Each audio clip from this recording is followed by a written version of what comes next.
हाँ जी, राधा स्वामी।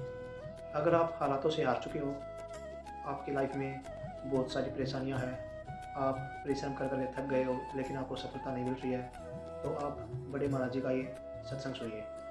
इस सत्संग को सुनने के बाद आपके अंदर एक अलग से जोश आ जाएगा और आप अपने हालातों को अपने आप काबू कर पाएँगे और आप किसी फील्ड में हो, किसी भी जगह हो, आप जीत जाओगे। तो आप ये सत्संग पूरा सुनें और इन बातों पर अमल करें और कमेंट में राधा स्वामी जरूर लिखिए। राधा स्वामी। ये मानस को चाहे के विचार गंदे हैं। मैं अब भी कह देता हूं कि मेरे सत्संगी भाई कितने साधु हो, चाहे सत्संगी हो, चाहे ब्राह्मण हो, चाहे महात्मा हो, कोई भी हो, अगर वो लोभी है तो वो किसने एक जल्लाद का, एक जालिम का, एक कसाई का कम नहीं है। ये महात्मा की बात आ रही थी, कबीर साहब की वाणी थी। कल भी मैं एक दोहा कह रहा था, सुना रहा था, बैठा था संगत में कि अगर ऐसा है वो चिंडाड़ है एक किस्म का। कितने सत्संगी हो तुम सुनते हो, ये अपने ऊपर घटाने की कोशिश करा करो। संत मत में यही बात सिखाई जाती है। अगर वो लोभी है, लालची है, कामी है, क्रोधी है, तो एक चिंडाड़ में उसमें क्या फर्क है? वो तो बराबर से दोनों के दोनों। वो चिंडाड़ भी अपने स्वार्थ के लिए कितना बुरा कर सकता। मड़वो सत्संगी बनके, महात्मा बनके, साधु बनके, ब्राह्मण बनके न या और कोई राता बनके अन्याय कर सकता है, तो चिंडाड़ का कम नहीं है न वो। और जिसके जन्म में दया है वो तो परमात्मा का रूप है, अवतार है। मैं छोटी उम्र से बात सुनी, दया बिना सिद्ध कसाई, कि जिसके जन्म में दया नहीं तो सिद्ध कसाई है। जिसके जन्म में दया है उसने परमात्मा भक्ति कर रखी है, वह दया इसको पार कर देगी। आप लोगों ने ये ख्याल किया होगा कि महाराज क्या कह रहे हैं कि जाति ना कोई जाति नहीं, जाति हुंदी तो तुम्हारे शास्त्र तो धड़ाधड़ बोलते रहते हैं। थोड़ी बार हुई, अब ये शब्द गा रहा था, कबीर साहब की वाणी थी। जब कबीर साहब को ऊपर अन्याय तुला, उस विरोधी लोग अब भी हैं, कोई ऐसी बात नहीं जो संतों के साथ में कदे तक विरोधी रंधे आए।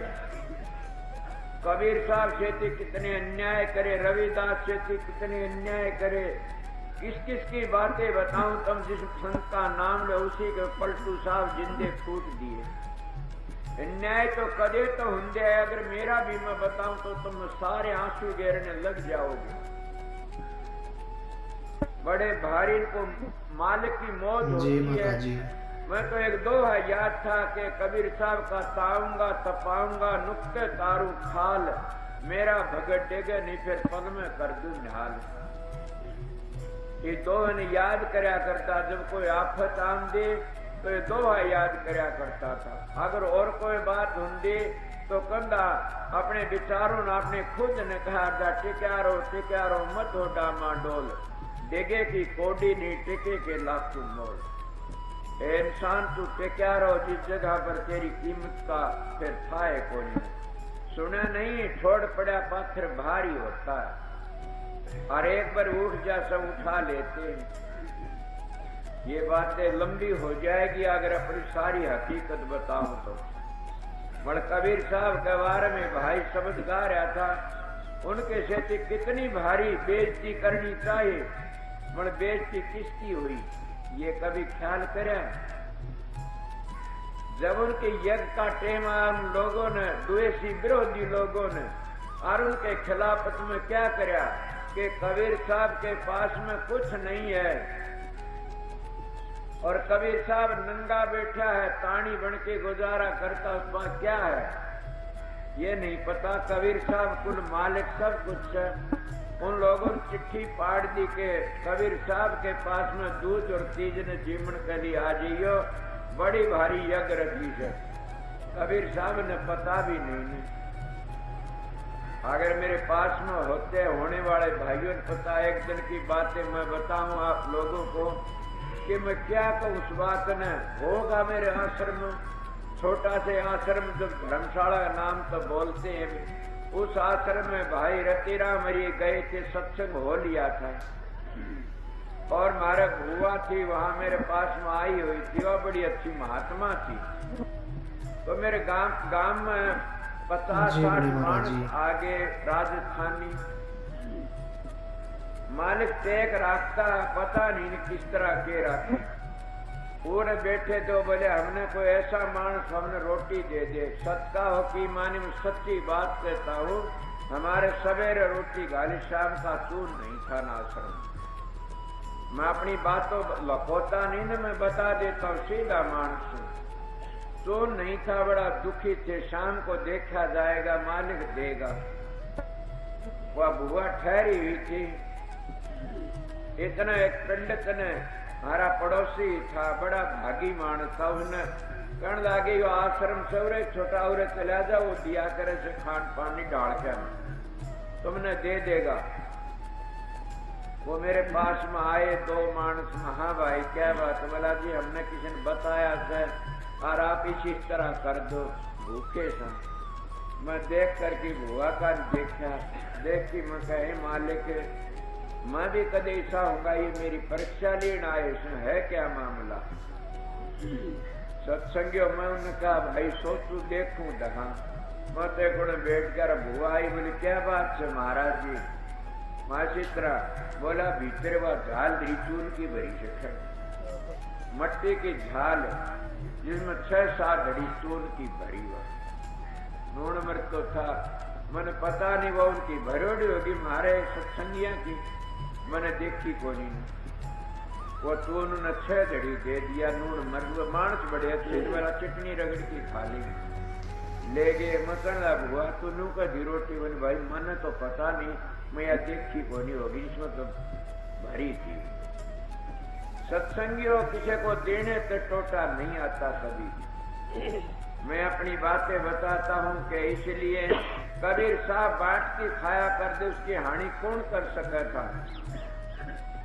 कबीर साहब परम संत है, उनकी हानि कौन कर सका था? वो फिर भी लज्जा के मारे के लोग बेइज्जती करेंगे। ए डाल लकड़ के गांव से और जंगलों में चले गए। सबने सुनी से बातें, मैं क्या कोई मेरी जबान पर आ गई। वो बाहर चले गए, खड़े से पड़ के जंगल में अपने मालिक ने याद करें। तुम मालिक ने दुख में याद करोगे, आत्मा से टेरोगे, मालिक दूर नहीं है ने। तुम दूर याद करो, दूरता होगा, नजदीक याद करो, नजदीक से थारा अंदर बैठा होया से। उस वाहे गुरु ने अंतर में याद करो, राधा स्वामी अंतर में याद, सतपुरुष ने, काल पुरुष ने, उस मालिक ने कीते तमालक ने, उसने कीते भी याद करो, राम ने जड़े याद करो, उसे सुनावना पड़ेगा। अगर तुमने ये याद करोगे वो अयोध्या में रहता, उठे कागजी देर लगेगी जरूर भी। ये कहोगे वो वृंदावन में रहते भी देर लगेगी। अगर ये सोचो मेरा सतगुरु व्यास आगर अब तो काम की देर लगेगी, ये सोचो मेरा गुरु मेरे पास में से, तो देर 1 सेकंड भी नहीं लगेगी। आपने तो ये इतिहास सुने होंगे कि द्रौपदी के वक्त में द्रौपदी कहने लगी महाराज देर लगाई, मेरा तो बेइज्जती होने का टेम आ गया था। वो कहने लगा द्रौपदी तन में दूर तेरा गोकल में कड़ा उठा याद करा, जो तेरे पास याद करती इतनी देर नहीं लगती। इसीलिए अगर तुम सोचते हो तुम्हारा सतगुरु तुम्हारे पास रहता है, वो सतगुरु है कौन? उसका पहला नाम क्या? सतगुरु। वो सत्य सत्यों से जब तुम खुद सत्य के रुखाड़े बन जाओगे तो सत्य तुम्हारा रुखाड़ा बन जाएगा, और तुम उस सत्य को बर्बाद कर दो तो सत्य तुम्हारी मदद नहीं करेगा कभी। इसलिए आप सत्संगी सब उस सत्य की संभाल रखो, उस सत्य के ऊपर मजबूत रहो, वो सत्य को याद रखोगे, सत्य ने तुम्हारे पास रखोगे तो सतगुरु भी तुम्हारे पास है। क्या वो प्रकाश तुम्हारा अंदर बाहर भीतर हर वक्त रहता है, दूर नहीं है।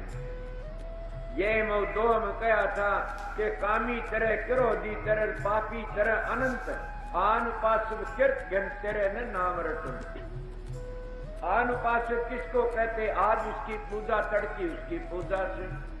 तुम किसी की भी पूजा करो एक दिल टटा की न, दिल को चका कर की न, और अपनी हिम्मत तक करो तुम्हारे पास में से। मैं मुक्ति के बारे में लंबी बातें से, मुक्ति के बारे में ये बातें नहीं, ये तो दूसरी बातें चल रही है भक्ति के ऊपर।